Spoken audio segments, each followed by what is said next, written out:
कुलेस, I hate facing Atletico Madrid. One of the worst teams जिनके साथ मेरे को खेलना है मैं लगता है, बिकॉज एक तो two legged tie Diego Simeone and the style of football that they have. यार लास्ट ईयर भी हमने इनके साथ खेला था, 4-4 एक मैच और एक मैच 1-0, जिसमें हम एंड तक ऐसे बस डिफेंड कर रहे थे। And this is exactly Y I hate facing Atletico Madrid, क्योंकि इनके साथ फुटबॉल खेलना इज सो अनप्रिडिक्टेबल। एक मैच में गोल ही गोल पड़ रहे हैं, एक मैच में बिल्कुल गोल ही नहीं पड़ रहे। डिपेंड करता है कि भैया डिएगो सिमियोनी आज अटैक करने के मूड में है या डिएगो सिमियोनी अपनी यूजुअल मोड में है कि हम हराम बॉल करके बैठ जाएंगे। Lot of people criticise Arsenal कि हराम बॉल खेलते हैं, नेगेटिव फुटबॉल खेलते हैं, कॉर्नर एफसी।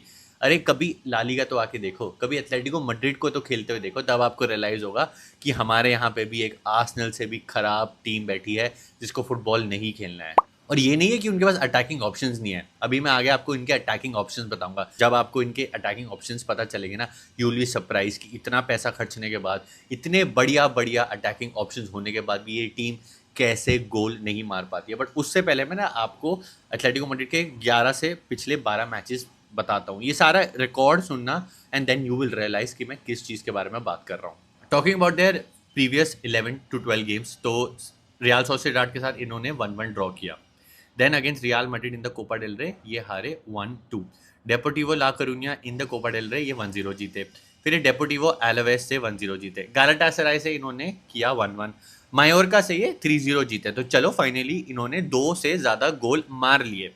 फिर ये बोडो ग्लिम से 2-1 हार गए इन द चैंपियंस लीग एंड ये टॉप थे 8 में, वहां से बाहर हो गए। फिर लेवांटे के साथ इन्होंने निन्ले ड्रॉ किया इन द ला लीगा। फिर कोपा डेल रे में बेटीज अवे जाके 5 गोल मार दिए। अब out of nowhere 5 goal 10 games के बाद सीधा 5 गोल। एंड अगेन 3 से 4 दिन बाद फिर से बेटीज खेल रहे हैं इन ला लीगा अपने होम पे मेट्रोपॉलिटानो पे। 1-0 हार जाते हैं उसी टीम के अगेंस्ट जिसको इन्होंने अभी हराया था 5-0। Now who could do it? Possibly दुनिया में ऐसी कौन सी टीम होगी जिसको उन्होंने अभी 3 दिन पहले 5-0 हराया है, उसी टीम से ये 1-0 हार रहे हैं ला लीगा में। And there have been so many instances last season, इस सीजन, जहां पे मैड्रिड स्लिप अप करी थी, जहां पे बार्सिलोना स्लिप अप करी थी, Atletico Madrid just had to win their game away, कभी लेवांटे में, कभी लेगानेस के अगेंस्ट, बट एथलेटिको मैड्रिड ने वहां पॉइंट्स ड्रॉप करिए और ला लीगा को अपने हाथ से जाने दिया। And that is the most frustrating part about Atletico Madrid. Being an Atletico Madrid fan, मैं नहीं हूँ, जो भी होगा उसको क्या ही लगता होगा कि ये मैं क्या क्लब सपोर्ट कर रहा हूँ।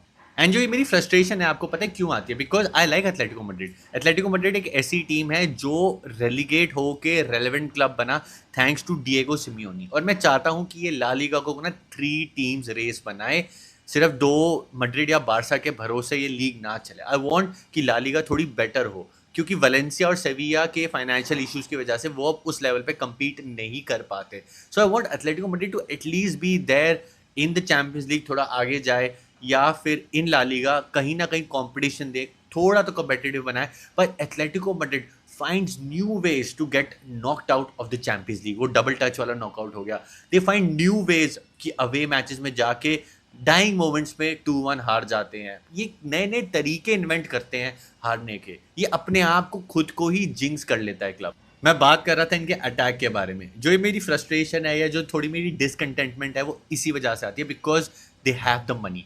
पिछले इन्होंने 2 सीजन में 500 मिलियन स्पेंड किए हैं अटैकिंग ऑप्शंस। मैं आपको बताता हूँ and you will be like, ये टीम के पास इतना बढ़िया अटैक है और ये 2 गोल नहीं मार पाती है। पिछले 11 मैचेस में सिर्फ 2 बार हुआ है कि इन्होंने सिर्फ 2 से ज़्यादा गोल मारे हैं। इनके पास है जूलियन अल्वारेस, इनके पास है सॉर्लोथ, अभी इन्होंने लुकमन खरीदा है, थियागो अल्मादा खरीदा था, इन्होंने एलेक्स बायेना खरीदा था।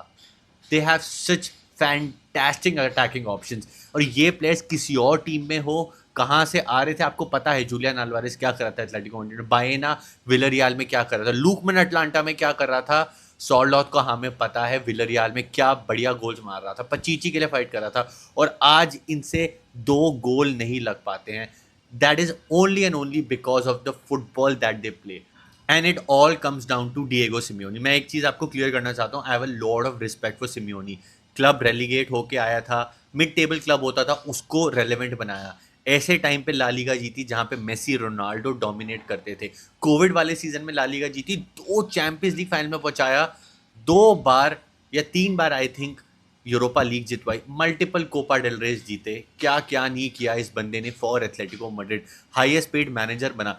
बट आई थिंक फुटबॉल ना इवॉल्व हो गया, वो जो नेगेटिव डिफेंसिव फुटबॉल था वो फुटबॉल अब नहीं चलता। But Diego Simeone is refusing to evolve, और इस वजह से मेरी फ्रस्ट्रेशन और थोड़ी बढ़ जाती है कि when you have such fantastic options, why don't you use them. और जाओ फिलिक्स और इसकी लड़ाई मेरे को आज तक याद है, जहाँ जाओ फिलिक्स फ्रस्ट्रेट हो गया था कि ये मैं क्यों डिफेंड करूं when I am an attacking player, मेरे को अटैक करना है, मेरे को पीछे बैठ के डिफेंड नहीं करना। आपने डिफेंड करके WWE जो खेलना है, हम बोलते हैं खेटाफे को WWE करती है, but please see in a two legged tie Atletico Madrid को भी देखना, जो अब कोपा डेल रे में भी आप देखना, जो ये WWE करते हैं ना जब चीज़ें इनके हिसाब से नहीं जा रही होती हैं। और इन सब में ना मेरे पास एक जो चीज़ है जो मेरे को देख के मेरा दिमाग खराब होता है, is Julian Alvarez. Julian Alvarez in my opinion in Atletico Madrid is gold, he is gold in a coal mine. इतना बढ़िया player, you all know what he did for Argentina, you all know what he did for Manchester City. आज के ज़माने में पिछले 11 matches में उसने एक भी गोल नहीं मारा। उसका लास्ट गोल इन ला लीगा आया था ऑन 1 नवंबर 2025। करंट रिकॉर्ड के बारे में बात करूँ तो 32 गेम्स खेली हैं, 11 गोल्स और 5 असिस्ट, 16 का GNA है, कुछ खराब नहीं है, not bad. But for somebody जो आपने 90 मिलियन में खरीदा था, जिसकी करंट वैल्यू अगर आज बार्सिलोना खरीदने जाए आप उसके 120 से 150 मिलियन मांगोगे, उसके इतने खराब नंबर्स हैं, आप किस मुंह से उसके 150 मिलियन मांग सकते हो बार्सिलोना से? या अगर बारसा कभी आई तो आपका मुझे पता है प्राइस इससे कम नहीं होने वाला है। How, like a gold sitting in a coal mine, and I want Barcelona to literally thrash Atletico Madrid। पहला मैच अवे है, मेट्रोपॉलिटाना में खेलेंगे, मैं नहीं चाहता कि हम गोल खा लें और वो 1-0 की लीड लेके ना डिफेंड करने लग जाए। Barca has a problem of conceding early goals, अगर वो हो गया एथलेटिको मैड्रिड बैठ जाएगी। And I do not want to see that game. रात के 1:30 गेम है, 3:30 बजे तक जाएगी, और वहाँ पे अगर मेरे को ऐसी खराब फुटबॉल देखने को मिली ना, मैं अपना सर फोड़ लूँगा। And this, all these things that I have told you are a combination of things why I hate facing Atletico Madrid. I do not like their football and they have to evolve. अब मैं Barça के बारे में थोड़ी बात करूं तो Raphinha हमारे लिए अनअवेलेबल होंगे। ट्यूसडे की जो ट्रेनिंग थी उसमें उन्होंने पार्टिसिपेट नहीं किया। वीडियो को मैं वेंसडे को रिकॉर्ड कर रहा हूँ, तो वेंसडे वाली ट्रेनिंग में होंगे नहीं होंगे, irrespective of that I don't think so इस गेम के लिए रफीनिया अवेलेबल होंगे, and we have to rely on Rashford. एंड सच बोलूँ तो रैशफोर्ड अभी पिछले कुछ गेम्स में बहुत बढ़िया खेल रहा है। जो हमारी लास्ट गेम थी ला लीगा की, उसमें रैशफोर्ड ने जो कट इन करके शॉट मारे, जो एक एनर्जी दिखाई, एक एबिलिटी दिखाई that he can shoot from outside the box and he can be a threat, उसको देख के ना मेरे को बहुत खुशी हुई है। तो एथलेटिको मैड्रिड के अगेंस्ट अगर रफीनिया नहीं है ना और रैशफोर्ड भी खेल रहा है तो आई एम रिलैक्स। अब एक और सिनारियो ये है कि we have to manage the squad. Thick and fast game आने वाले हैं, ये गेम होने वाली है थर्सडे नाइट जो फ्राइडे हो जाएगा। देन ट्यूसडे को हम खेलने वाले हैं अगेंस्ट जिरोना। तो you have to make sure that your players are fit and fine, recovery उनकी अच्छे से हो रही है। Atletico Madrid I know WWE कर देंगे, तो हांसी फ्लिक को मैनेज करना होगा, एक अच्छा ढंग का पॉसिबल लाइनअप उतारना पड़ेगा। एक और रिक्वेस्ट होगी, प्लीज़ फर्रान को इस गेम में मत खिलाना, स्टार्ट लेवा, लेवा इज़ डूइंग डिसेंट। इस गेम में मैं नहीं चाहता कि हम इतने सारे चांसेस मिस कर दें, हमारे पास चांस हो लीड लेने का और हम वो लीड ना ले पाए। तो लेवा, लमीन एंड रैशफोर्ड होने चाहिए हमारे फ्रंट थ्री। मिडफील्ड आपको पता ही है, मैं चाहूँगा कि ओल्मो खेले, फरमीन खेले एंड फ्रैंकी इस गेम में खेले, we would need him a lot. Backline interesting होगी क्योंकि मेरे को नहीं पता कि जरार्ड मार्टिन स्टार्ट होगा या एरिक गार्सिया स्टार्ट होगा। एरिक गार्सिया हर गेम में खेल रहा है, so I feel it will be Cuba and Eric and Balde and Kounde. अब नॉट श्योर कुंडे को खिलाना चाहिए नहीं खिलाना चाहिए, Kounde has not been playing well. मैं जॉग वंसलो को खिला दूंगा। बैक फोर प्रिडिक्ट करना भी मुश्किल है कि कौन कब कहाँ कैसे खेलेगा वो। Guys what do you think हमारी बैक फोर क्या होने वाली है? आई नो मैं आज थोड़ा रैंट मोड में चला गया, but I did not want to face Atletico Madrid at all. इस टीम को हम मेरे हिसाब से ज़रूरत से ज़्यादा खेलते हैं, और जो फुटबॉल देखने को मिलती है वो बहुत ही ज़्यादा ख़राब मिलती है। इससे बेटर फुटबॉल मैं ला लीगा में देखता हूँ जब बार्सिलोना कैंप नाउ में खेल रही होती है against a Levante, against an español. वो गेम्स ज़्यादा एंटरटेनिंग होती है, उसमें ज़्यादा मज़ा आता है, एक स्टोरी होती है। वही सेम एथलेटिको मैड्रिड, वही क्लब कॉम्पिटिशन्स जहाँ पे हमें बिल्कुल भी अच्छी फुटबॉल देखने को नहीं मिलती है, and it is just frustrating. मैं मजाक ही नहीं कर रहा।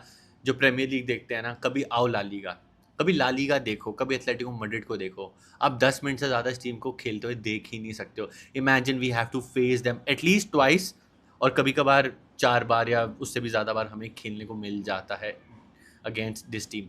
Very frustrating, very irritating. I want them to do well, but ये अपने सबसे बड़े खुद ही दुश्मन है। तो वही कहानी है जो आर्सेनल के साथ होती है। Everybody dislikes Arsenal for a certain reason, and मेरा भी यही रीज़न है कि आप इतना कुछ कर सकते हो, आपकी इतनी पोटेंशियल है, आप चाहते हो कि आप बढ़िया करे क्लब, बट ये क्लब करता ही नहीं है। इनके प्लेयर्स, इनकी मैनेजमेंट, जो भी है, इसका reason I do not know. They can do so well, but they somehow have imposter syndrome, और ये आगे नहीं बढ़ पाते हैं। एनीवे गाइस, वीडियो अच्छी लगी तो लाइक कर देना, कमेंट करो what do you think about this Copa del Rey fixture. जो भी आपका टेक है, do let me know in the comment section. जो मेरी बात से अग्री करते हो वो भी बताओ, डिसएग्री करते हो वो भी मेरे को बता देना। See you in the next one, hopefully हम जीत जाएंगे। मेरी प्रेडिक्शन है 2-1 eight Wanda. Adiós, Visca Barça, sempre.